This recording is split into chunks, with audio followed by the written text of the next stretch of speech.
The term alpha isn't really accurate when describing most of the leaders of wolf packs because the term implies that the wolves fought and competed strongly to get to the top of the pack.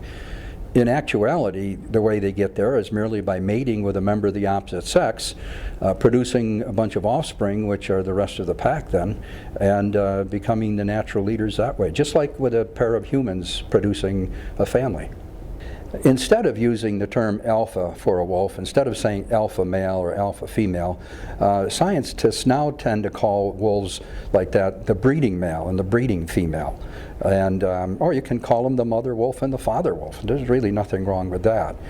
Those are much better and more accurate terms than the term alpha.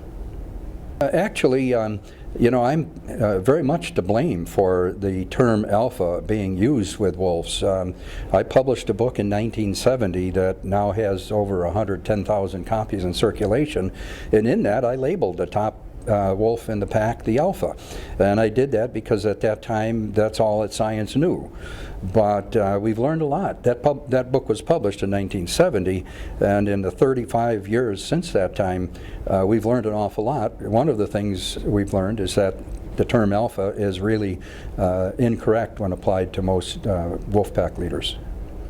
It's appropriate to use the term alpha in an artificial pack where you know, you might put many wolves from different assemblages together, unrelated wolves and that kind of thing.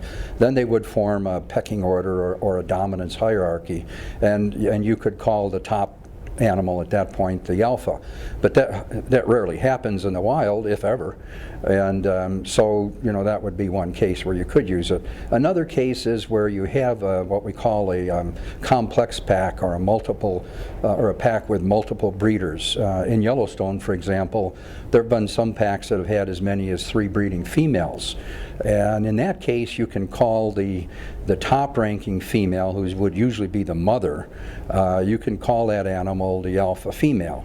But you know, looked at in the perspective of wolf packs in general around the world and all, that rarely happens.